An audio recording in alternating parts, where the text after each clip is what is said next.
Hello there and welcome back to my channel. I am the Travelling Witcher. Thank you for joining me. In today's video we are leaving Tokyo and going on a day trip to the place called Nikko. It is the birthplace of Buddhism apparently, and we're going to be checking out some ancient temples, a waterfall and a lake. So that sounds really cool. I'm sort of rushing this intro as I am running late, so I do need to get a move on to make sure I'm there on time. So if you're interested in that sort of thing, and hopefully you are, smash a like on the video, really helps, and check out this video. I'll catch you guys over there. Okay then, I have arrived in Nikko. Look at some of these trees, they're absolutely ginormous. Apparently they were all tributes to the shogun when he was like an offering from the samurai, and apparently there's thousands and thousands of them here in Japan and Taiwan that were all offerings. I'll give you a brief update once we get started about the history of where we're going. You know, the temples we're going to be seeing today.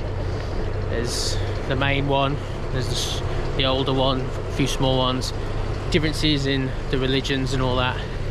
So once we get underway I'll explain as I go through. Right, we're just getting ready to get our tickets to go into the main temple. Thought we'd have a quick little look at some amazing stuff. This is for Shinto, as they are more, their gates look like this. Shinto is done with more shrines, as Buddhism is more temples. Look at that.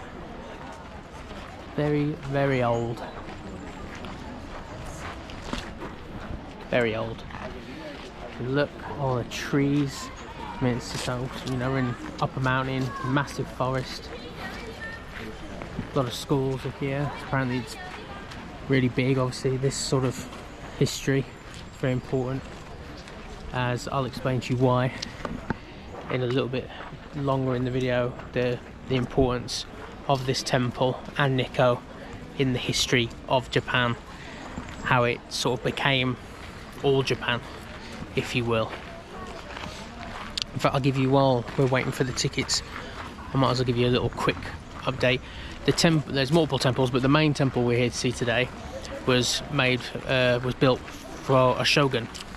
So if you don't know what a shogun is a samurai warrior who becomes sort of, you know, the leader of his clan, attains high class, and therefore becomes high and the ruler, a shogun.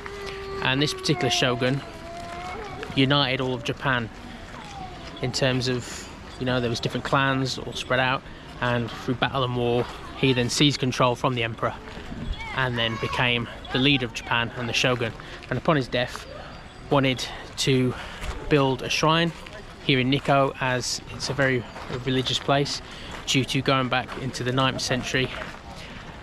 Buddhism was sort of founded here in Japan, and upon his death he built the shrine here, but his grandson years later then decided to make it bigger. It wasn't enough, and build an actual temple. So we will look at the original temple from the person who found Buddhism here, and then we will look at the temple that is dedicated to the shogun. So we are entering the main temple here in Nikko.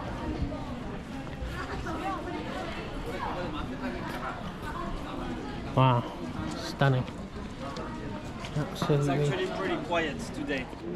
Okay then, we're now free to explore the temples, and let's do that. First of all, let's have a look at some of this lovely, lovely work. So we're inside the main temple that was for the shogun who united all of Japan, as I stated earlier. And you just look at some of the craftsmanship, and apparently it's not normal for it to be very lavish temples and things like that. This is a sort of one-off because of how important he was, and his grandson, who decided later on after he died, because the original shogun actually only wanted a shrine, but his grandson said no, his achievements are far bigger than that, we need to dedicate something even more, and therefore made a huge temple in his honor and lavished it, which you can see with gold. Apparently a lot of it is solid gold. Some is gold plated and painted, but a lot of it is solid gold. But when you look at the detail of it all, you know, the dragon's heads, the mouths, it's just absolutely stunning. We learned a little bit about the Shogun without even realizing yesterday in Synergy that he's the one that not him, sorry, not this Shogun, but the Shogun era that was started by this Shogun is the one that ended after 250 years of reign, when the people decided that they wanted trade with the US of A, because Japan, on the orders of this Shogun who took over, stopped people from coming in. Japan was closed for 250 years. Only the Dutch were allowed in, as I'll show you some things that they donated because of that exclusivity. But after 250 years, people had enough and they wanted a deal and trade with the US, and they went to the emperor, who was powerless at the time, but his ancient bloodline meant that he was still the emperor, just with no power. But they rallied again with the people and they overthrew the Shogun, gave power back to the emperor, and then trade began. Apparently the reason he stopped it was Christianity was very big at the time and he didn't want that influencing his people. He wanted it to remain Buddhist and Shinto. Again, this is a very famous entrance doorway. Only the emperor himself is allowed through it today, so if we want to access it, which we will, we have to go around the sides. It's all made out of wood, as you can see the carvings of the people on the front. It's just performance. It's fantastic, the artwork, the craftsmanship, and then on the side, of course, the gold and the painting and the design, all absolutely stunning. So couldn't record in the actual inner temple bit, but it was stunning. A lot of really good craftsmanship on the dragons. Nice side room where they still practice prayer in the, obviously, Buddhism religion. Some really exquisite paintings of dragons on the ceiling. It was very, very cool. And you see some of the artwork again. A lot of birds, a lot of leaves, a lot of water, as they're very much important of nature and stuff like that.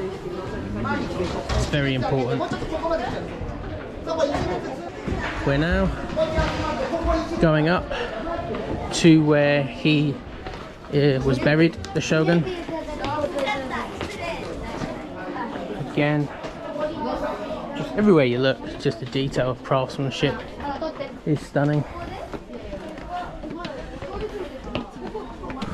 It's very warm today, and there's a lot of walking, and we've still got a lot to cover, so, but it's definitely stunning and recommend coming, you know, seeing something that's been around for so long.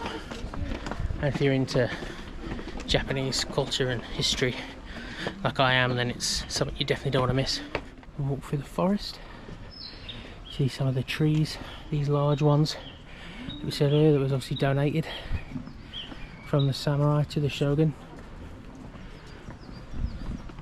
A lot of stairs, but we're there again to the very top of where the shrine is, and I'm wondering, is this the original shrine? Oh no, it's where he was buried, but I wonder if it's also where he made the original shrine, and then his grandson years later built upon it for the whole temple itself. Again, I mean, just up the mountain, all this forest and trees, you can't get more in nature. Here we go. So this is it. His burial place, the inner shrine. Oh, here we go. Lord Tokugawa Ieyasu is buried beneath the pagoda. The current pagoda is 5 meters tall, made of precious alloy of gold, silver and copper. It was made in 1683 to replace the first wooden and later stone version. The grave itself has never been opened since the Shogun was entered here in 1617. So they've updated the decoration of the symbol, the pagoda, over the burial remains over the years, but never the actual burial site. For sure, as we just get a look at the other angle. The animals and things just in front of it. There's again another sort of token, a dragon as well, protecting it. Okay then. So that was the burial place of the shogun. Very cool. And we've seen the main temple. I saw inside, you guys didn't, but I'm sure, yeah, there'll be pictures leaked online somewhere. Again, we saw this earlier, but just again, all the craftsmanship, the dragons and everything, just stunning. We're now going to have a look at a bit more of it and the old temple and see if we can squeeze in going to the bridge as well. Again, being protected. It's protected by them on that side and samurai on the other side. I'll quickly show you. Side, and there's one over there as well, protected by samurai warriors. Again, just some of the craftsmanship. You can see here the birds, the gold, the symbols, some of the carvings of the Japanese people, the symbols, everything just fantastic. Here, I told you, I'll tell you, this bell on the left and the chandelier on the right were donated by the Dutch as thank you, if you will, of allowing them to be the only ones to trade with Japan while it was closed for 250 years. These two big buildings here also where they house these drums, and during ceremonies they would bang on them and it would echo all around this location. So let's go down and I'll tell you just a little bit more about what I've learned so far. These lanterns that you can see here, they again also were gifts, be like the trees, from samurai to the shogun. And the closer up your lanterns are, the more important you are, the more important samurai, you know, leaders, heads of clans and families, and the lower class ones are closer to the entrance below. Again, we can see the awesome, amazing Shinto gate shrine there. Amazing buildings. You wouldn't walk straight through it in the middle, as apparently that is for all the spirits in the Shinto religion. You would walk on the left or the right. Just another one of their traditions. So this awesome one here, you can see a lot of the lanterns I told you about. This building and that building to the right of it and that one there that's under construction were used to house weaponry for the samurai. They were basically warehouses and important artifacts. As I said, a lot of real solid gold. As you can see at the top there, there's two elephants. One on the left was made a lot longer ago because they didn't actually know at the time what an elephant looked like. It looks a bit more like a cross between an elephant and a tiger. Years later, after knowing, they built the one on the right, but they left the one on the left as the shogun believed it. It shows that, you know, you've learned a lesson. Past mistakes are okay as long as you're learning from them. Upon exiting, as you can see again, protected. These awesome dragons. The craftsmanship again.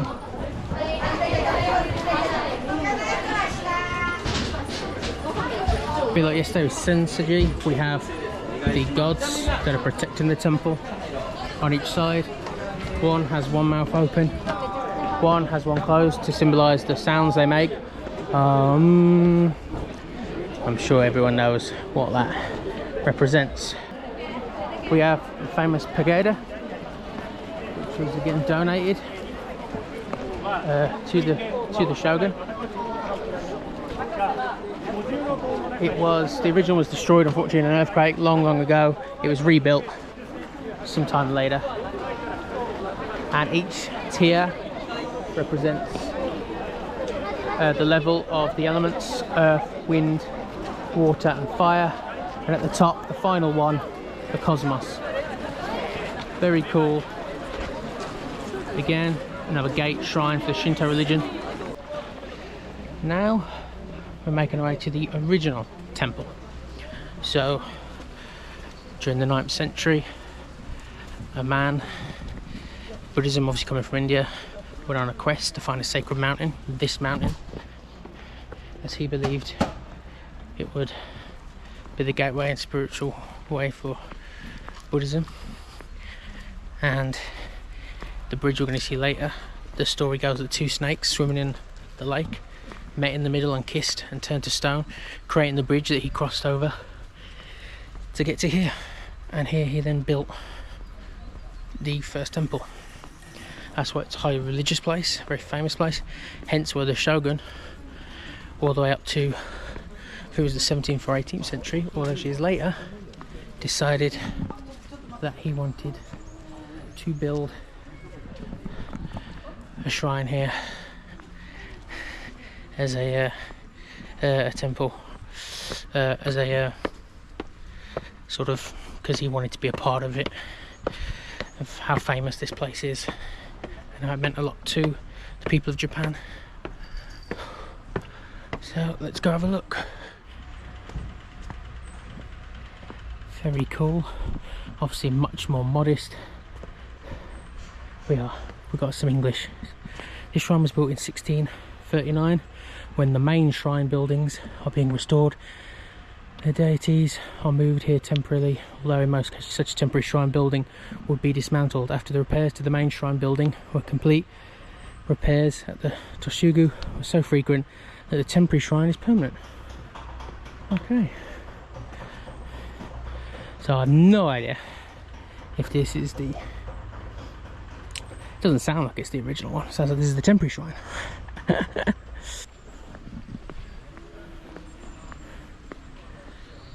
The place of Kendo's rebirth. Tochigi Prefecture Hall.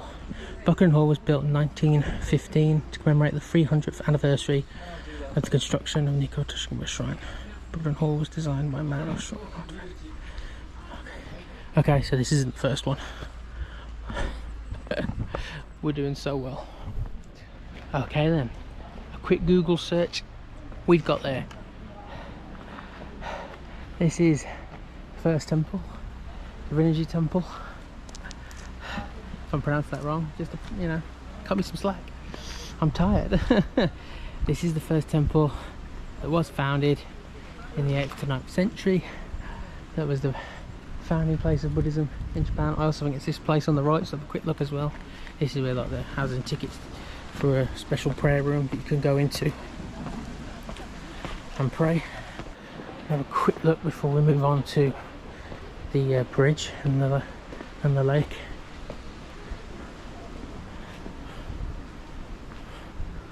Wow, you look at that monument there, the etchings and everything about it.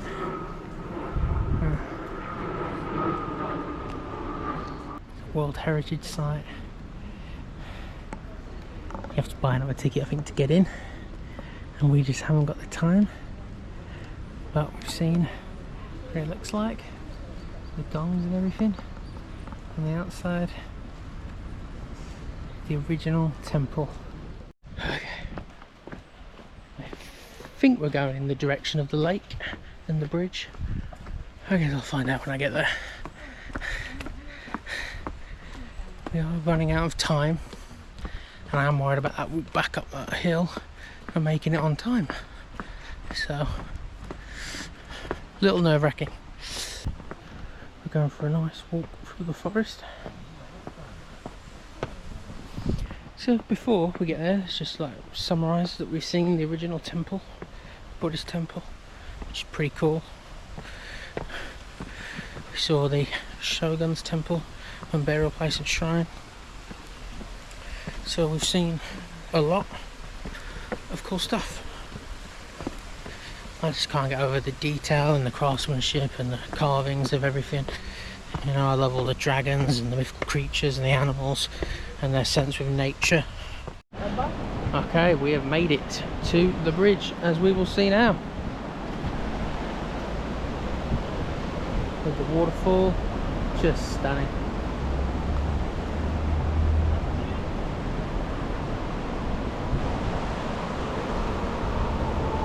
This is the famous bridge that apparently where the snakes in this water met, kissed, turned to stone, that formed the bridge that he walked over to go up the mountain to then eventually build the temple.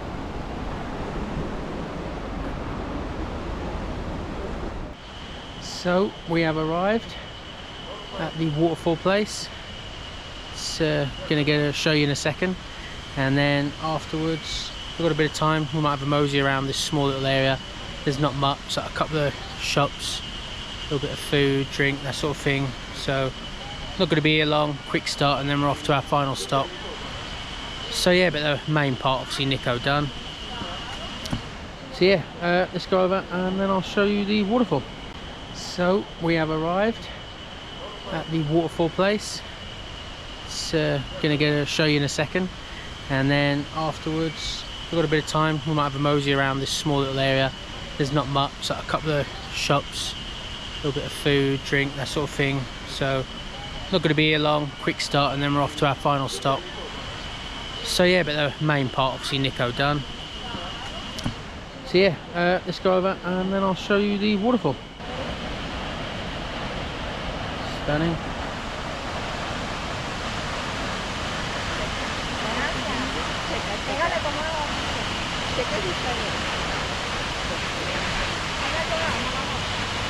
Beautiful. Apparently it was created when the volcano on the mountain we're on erupted many thousands of years ago and blocked the water which formed this waterfall and the lake we're going to see later. So naturally occurring. I'd love to be under it right about now.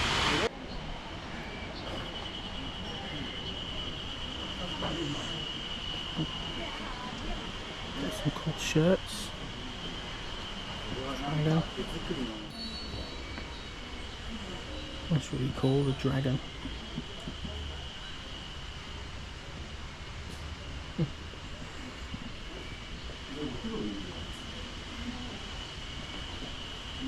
As I decided to get the elevator down to the bottom of the waterfall. It's only 600 yen. It's quite cheap. And here we are. Let's get another great view, shall we? Wow. Yeah, with the wind I am getting a bit wet, but it's stunning. Let's get a bit closer and we'll go down there and get some pictures as well. Wow, stunning. Just beautiful. Look, in the mountain.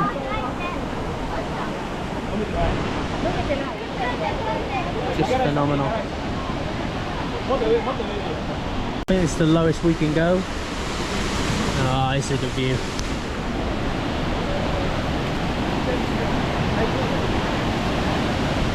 can see all down here. It's beautiful. Wow. Just stunning.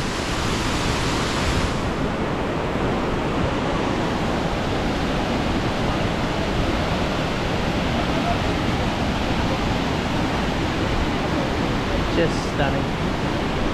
Well, that is absolutely awesome. Beautiful. Glad I came down.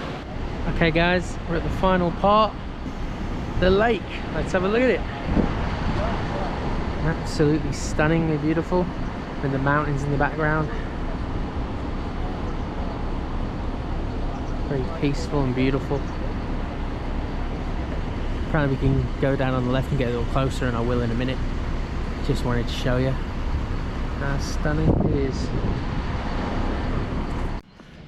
Right, we're just going down to the close bit of the lake, get a couple more pictures, and that will do for today. Shattered, battered and tattered.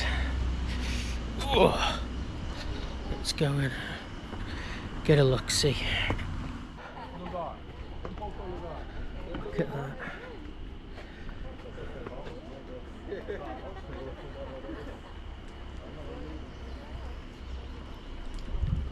Just a beautiful view, this one, especially here with the mountain and the towns in the background. For ages a customer no assist. Just beautiful. Stunning. Great panoramic view. Absolutely gorgeous. And a great way to cap off a great day. It's been fantastic coming out from Tokyo to Nikko. And yeah, just stunning. Just Beautiful. Right, I'm gonna get ready to take some pictures, then get back on the bus, and I'll speak to you once I'm back in Tokyo about the whole thing. Catch you in a bit. Right then, I'm back in Tokyo. The day trip is over. It's about 5:30, so got there at 7 AM to leave, well just before 7, and we're back at 5:30 in the afternoon. So a long day, but a really good day. You know, the temples were awesome, the waterfall was awesome, the lake was awesome. I'm saying awesome a lot. Awesome. But no, thoroughly enjoyed it.